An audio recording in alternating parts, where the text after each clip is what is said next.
All right, gang, check it out. Check it out. As promised, we have Mr. Ray Bell from Toxic Shock on the phone. Ray, how's it going, man?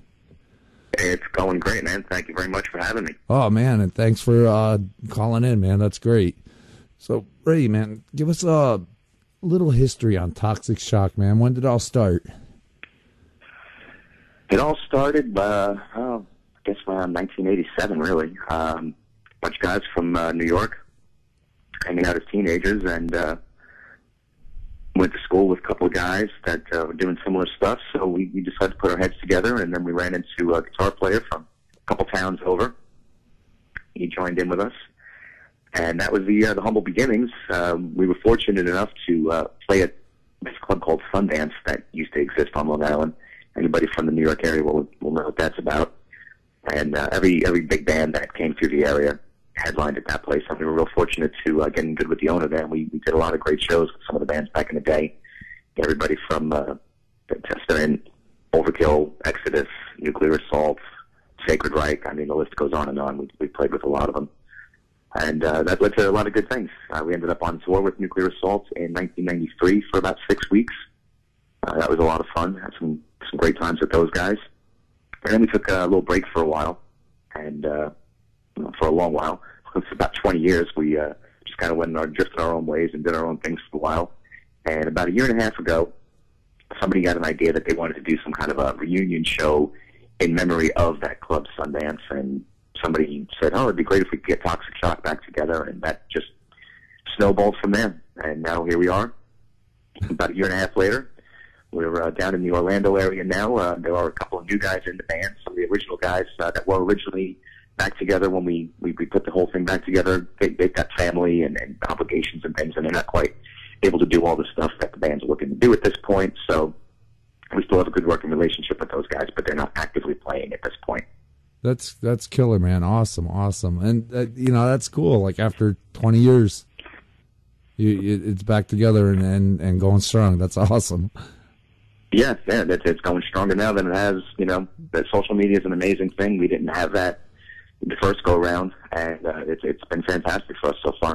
A lot of really good things happening. That's cool. And I always say, because I'm an older guy, I'm 44, so I remember the days of pre-internet when you used to have to go around and hang flyers on a telephone pole and hope it didn't rain. Do you? Yeah, we still do that. And you hope it doesn't rain. You hope it doesn't rain before the gig, right? Well, one of the good things is at least now we've got better printing technology, so it's not like we have to sit there with a big old magic marker and keep drawing each one by hand. So the posters tend to hold up a little bit better. A little bit, yeah. Oh, that's great, man. That's great. So, Ray, man, tell us about the songwriting, man. One-person effort? Is it a group effort? Everything's pretty much a group effort. We try to involve everybody in everything that we do. We don't want to be one of these bands that, dictates who's doing what, when, and how, and, everybody's got their 2 cents. As I said, we've got 2 new guys that play with us now. At this moment, we're a 4-piece. We've traditionally been a 5. We've scaled back a little bit, give us a little more personal interaction with the group. So the new guys, we ask them for their 2 cents, even though they're brand new with us. They've been with us about 3 months. We want their input. We want to know what they think. So in that sense, it's really good. It's given us a bunch of fresh ideas and new life into the band, which is kind of cool. Cool, man. Real cool. So how would you describe your sound to people? I would have to say we're pretty much straight old school thrash. We're not so much into the new metal sound. We're pretty much picked up right where we left off. If you come and see us at some of our shows, and if you've seen us in the past, you'll definitely hear some familiar tunes from ages gone by, as well as some new stuff. So yeah, just pretty straightforward thrash metal band. Cool, man. Cool. So, when did you first get into music, and when did you know this is what you wanted to do? I got into music when I was really young. As most people our age, I started off, being a Kiss freak, and that sparked something in me. But I guess, when I got to be maybe, 11, 12, I hit on Iron Maiden, and that broadened my world a lot. And then, it snowballed from there. I couldn't get enough, different things. At some point, I think the next, some friends of mine got into Metallica, and I dug that, but it didn't speak to me the same way that some other things did. And then I heard Slayer, and that was it. And then I just fell off the cliff at that point. Awesome, man, awesome. So, Ray, what music do you listen to now, man? What if I pick up your MP3 player, man? What am I gonna hear? It's kind of crazy. You might hear, like I said, some Slayer, Iron Maiden. There's a lot of Iron Maiden in there. Testament. I got into Static X before Wayne went nuts, and obviously before he died, but before he lost his mind and kind of went a little psycho with some of the things that he got into. But I dug them for a while. You might find some really oddball classic stuff in there. I kind of dig Billy Joel at certain points. I want to relax a little bit more. So you really never know what's going to be in there. I'll just hit shuffle, and God only knows what's going to come up. Cool, man, cool. So, Ray, when you're not writing, touring, doing band stuff, what do you do for a day off, man? What do you enjoy doing? Oh, God, all kinds of things. Like I said, we recently relocated into the Florida area. We're based in Tampa. I'm personally in the Orlando area. So my wife and I, we like to go and hit Universal Studios occasionally, go ride some crazy roller coasters. You pretty much find us there most weekends doing that kind of thing. Spent the last 10 or so years in New Orleans, so I do get the opportunity to go back there and go and hang out in my favorite bars, go sit down, chat with my friends over there quite a bit. And really, we spend most of our time doing music. Most of the days, me and Bruce are together in the studio, putting our heads together, trying to work on some new stuff. Cool, man, cool. So now, what would you say is your most memorable moment so far, man? Recent moment or in all time, man. Your most memorable of all time. Most memorable. We were. It was 1993. We were coming back, finished the tour with Nuclear Assault, and we were heading back on our bus, and we stopped in Nashville, Tennessee, for the night. And we pull into this, rednecky 2-bit motel. And they had a lounge in the front of the motel, and they had this marquee sign out front. Some country band was playing there. So we decided to go in, and as we're walking through the door, guitar player at the time was only like 18 years old, Pat, and they wouldn't let him in. So he went back to the room all pissed off. We go in there, and we're hanging out, having some drinks, and the band that's playing there, turns out that it was actually Johnny Cash's band. Oh. When they're not touring and doing stuff with them, they get together and they do this kind of stuff. So, we're thinking this is this tiny little rundown motel. A couple hours later, the place is absolutely jam-packed with people. But before everybody went in, we're talking with these guys, and they see our tour bus outside. So, kindred spirits, we're all having a good time together. Somewhere halfway through their set, the singer announces that, we're there. They've got these heavy metal guys from New York are in town, and maybe if they, made enough noise, we'd come up and do a couple of songs for them. And by this point, we had been drinking quite heavily, the rest of us, so I had to run back to the hotel room and get Pat out and convince him to come back. So I walked in, I was like, Pat, I talked to the people. They said they'll let you in. He's like, no, that's bullshit. They just want us to play. I was like, no, seriously. So I had to convince him. I brought him in. And, the rest of us were pretty wasted. Pat was stone cold sober, but we were pretty wasted at this point. So we finally go on stage, and everybody in the crowd, they're dancing and two-stepping and cowboy hats and boots, oh my God. Foreign to us, completely foreign to us. So I get on stage and I just said, well, listen, guys, thank you very much. We are a heavy metal band, so please don't throw crap at us. But I'll tell you what, I've got a beer for everybody in this bar that continues to dance like you're doing right now when we play. So they threw their hats in the air, hooted, hollered. They thought that was a great idea. I thought we were going to get killed. Pat goes to hit the initial chord, all heavy metal and, horns up. And here comes this nice, crystal clear guitar sound. I was like, oh, shit. Now what are we going to do? This is going to sound like crap. So we did basically an unplugged 10-minute set. We scaled it back. We did a few of our tracks, and those people danced and loved it. I thought I was going to go broke having to buy everybody a beer after that. That place. So that was pretty awesome to get there with Johnny Cash's band and play in front of a country crowd or heavy metal stuff and have them love it. That was pretty awesome. That's cool, man. That's really cool. Yeah. Right, I usually follow up with do you have any Spinal Tap moments? But that story could qualify as a Spinal Tap moment also. It was close, yeah. I mean, we've had some other situations. We got rushed on the stage one time, the whole stage collapsed. Oh, Jesus. There's all kinds of crap. There's all kinds of stories. Wow.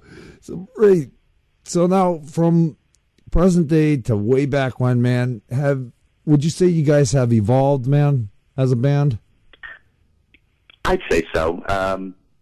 We've definitely evolved as people. We were kids, back in the day when we finally stopped playing. Half of us were in our early mid-20s. The other guys were, a little bit younger. So, as people, we've evolved, and we've all gone on and, developed careers and different things, and some of us have stuck with music more than others. But we didn't have the ability to accomplish things that we wanted to at that point when we were younger. Finances were always difficult for most bands, even today. I'm sure young bands, if you're not out working 8 hours a day, then where does your money come from? And if you're out working 8 hours a day, how much time do you devote to music? So, exactly. Yep. Yeah. Now, when we decide, we really need backdrops for this tour we're doing, we go out and we get them. That's it. It's simple. It wasn't so simple back then. So, yeah, we've definitely evolved in that respect. Musically, I know we've all evolved, but I can't say we're making a conscious effort to stick to what we've always done. It's just what we do. Does that make sense? Yeah. We're not. Yeah, you know what I mean? Like, you listen to James Hetfield and, this is going to be the best Metallica album. Then it comes out and, everybody's like, oh, that's crap. It's not crap. It's still a good album. Is it, And Justice for All or, the Black Album? No, it's not. But they've evolved. For us, it doesn't seem to happen that way. We just, all right, let's write a new song, and it comes out sounding like you would expect Toxic Shock to sound like. And oddly enough, it doesn't get boring. It's not like the same sound all the time where nothing changes. It's just a continuation of what we've always done. Sweet, man. So, would you have any advice for the young bands just starting out? Oh God, I want to give positive advice. Let's see. Just stick to your guns, man. If you believe in it, follow through. Don't let anybody tell you no. But you got to be a realist. Listen to your stuff. Pay attention to what you're doing. Videotape yourself. Look at yourselves. If you're playing in a lot of clubs and a lot of shows and no one's turning up and you're playing the same places all the time, there's probably a reason why people aren't showing up. So find out what that is and try and fix it. That's really good advice, man. Really good advice. Wow. Wow. So, are you guys on a label? Are you looking for a label? We went back and forth last year, talking with a couple of different labels, and ultimately we decided to stay independent. And it poses problems in some respects, but it liberates us in others. We're not married to the bank. We don't have to answer to anybody else. We don't have to jump through hoops. Cool. That being said, we don't get the opportunities that other signed bands get. Every opportunity we get, we've got to create for ourselves. We've got to go bang on doors, scream and shout and jump up and down. But, the more that we keep going and doing things like, getting on your show and, getting our word out there, the easier that becomes for us. But, signing a deal with a label today, it's like getting a job, getting your dream job, but then them telling you, okay, so, you've always wanted to be a doctor? Great, here you go. You're going to be a brain surgeon. But you're not going to get paid. Every penny you get, you're going to pay us back first because we paid for all your school. Right. So, here you are now, you're a slave to the system, and you're not getting any money. Right. So, is that the same for every band that's out there? No, obviously not. But just for us, we decided this was definitely the better way to go. We're not, like I said earlier, we're not a bunch of, broke teenagers, so we can make things happen for ourselves. We don't necessarily need the record label's money. Cool. Well, that, and nowadays with the internet and social media, you almost don't need that major label record deal. I mean, obviously that's where the money is, but you can do so much independently now because of social media. You can, yeah. But, again, that comes back to what I was saying in my advice column a minute ago. You got to be good at what you do. People, by and large, don't like crap. There's a million bands out there, young bands, old bands, that think that they're great. And God bless them, in their minds they are great, but they're not that great. And, when you can't connect with the crowd and the crowds aren't coming out to see you, and you put out, whether it's digital or a CD, you put, material out there and no one buys it, there's a reason.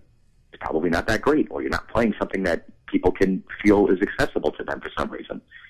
So, that comes back into it. And as an independent artist without that label, a label's not going to touch you if you're not that good. Well, I shouldn't say that. That's not true. There's a lot of shitty bands out there that is fine that shouldn't be. But typically speaking, at least in our genre of music, you're not going to get a great deal from any of the labels that, would be the well-known labels in our world, your Nuclear Blast, Metal Blades, labels like that. You're not going to get a great deal out of them if they don't think that you can sell millions of records for them. Right. It's just like any other job. You gotta walk before you can run, and it's the same thing with this. It's a process that you got to go through, and definitely being independent, it helps. The social media is fantastic with that, but you got to get out there in front of people and let them know that this stuff is available, and there's so many different outlets to put that music on that becomes difficult. Do I put it on Amazon and iTunes and Google Play, or do I just put it on Bandcamp? Right. A lot of different things, and it gets confusing. If you spread too thin, then people, also kind of don't know where to go to figure out where they can get your stuff. Yeah. Wow. That's good advice too, because how many bands that have social media site everywhere, Twitter, Facebook, go on, right. And we're saturated. Which ones do they keep up with? Yeah, exactly. I know we tend to focus on our Facebook page. We do a lot of stuff on Twitter, and that's really about it. We've got other pages, but like I said, they don't get a lot of attention paid to them, so they tend to lack. Now, if someone's an Instagram person and that's where they go to look for our stuff, they're going to say, "This sucks. These guys don't post anything." Well, it's not true. We just focus our efforts in areas that we feel we click with people. Right. That's cool, man. Cool. So, you have any specific goals for the band? We don't. No, we don't really have anything specific. We don't have a roadmap in front of us that we say, we're here and we're going there. We take it day by day. Like I said earlier, we create our opportunities. We make things happen that we want to happen. As you well know, we're doing Metal Fest, Wrecking Ball Metal Fest in Philly area on October 16th. We've got a couple of other shows in and around that area at that same time. I think we're doing Queens at Blackthorn 51 on the 17th. And we may do some other stuff while we're up in that area. But, no real particular, okay, we want to, be on tour with Slipknot, by this time next summer. We just take things as they come, and we, kind of feel liberated that way. We can do what we want. One day at a time, right? One day at a time. Cool, man, cool. So where can the listeners find Toxic Shock, man? You can find us on Facebook. That's the easiest way to connect with us. Pretty much all of us have our own Facebook pages, and we're all on there on a daily basis.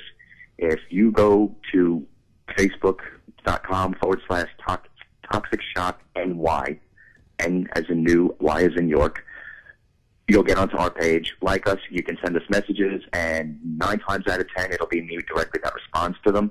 But, you could just tag anybody that you want in there if you got a particular question or something you want to know, and one of us will get back to you.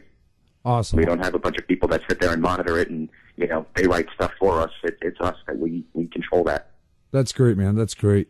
Well, Ray, I want to thank you for calling in tonight and chatting with us for a bit. It's been great, brother. Thank you. Thank you, man. We appreciate it. Thank you guys for all the support. Oh, definitely. Right. I want to play your song "Holy Mission," man. What can you tell us about that tune before we go? So actually, that tune was written quite a while ago, and it was, as you said earlier, you're an older guy. You and I are kind of similar in age. Do you remember when Salman Rushdie wrote the Satanic Verses? Yes. And I think for people in our age group, that was like the first time that we had really heard anything about radicals wanting to kill somebody for their personal independent belief. They put a death threat on this guy's head. They put $1 million bounty on his head because he said some blasphemous stuff.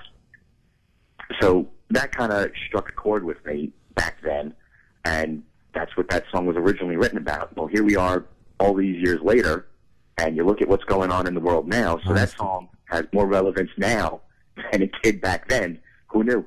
Yeah, honest to God, wow. Wow, it's like full circle, right? Yeah. Wow. Yep. Wow. Well, Ray, again, thanks for calling in, man. It's we got to do it again, definitely.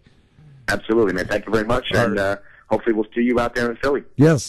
Hang on one second. Listeners, check this out. Toxic Shock with Holy Mission. We'll be right back.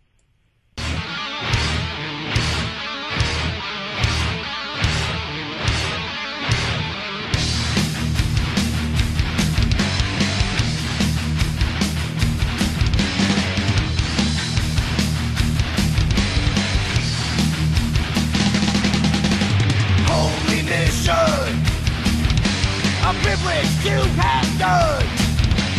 Form the death squad to kill the unholy one. A multi-leaf of desecrate, stalk your victims to the grave. Kill the bastard son of Satan. Sacrilege must not be written.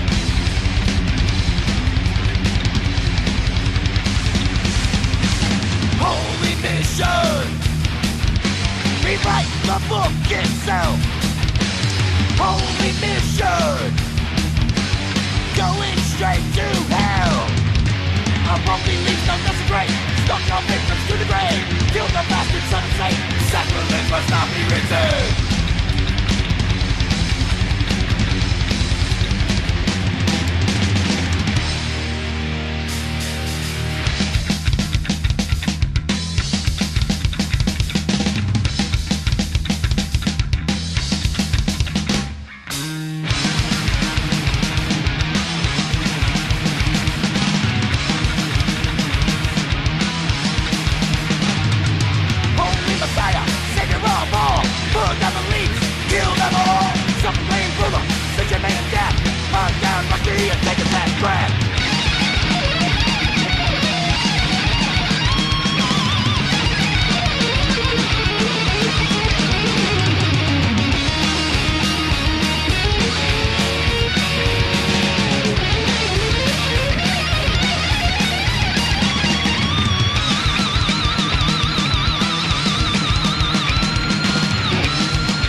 Going straight to hell.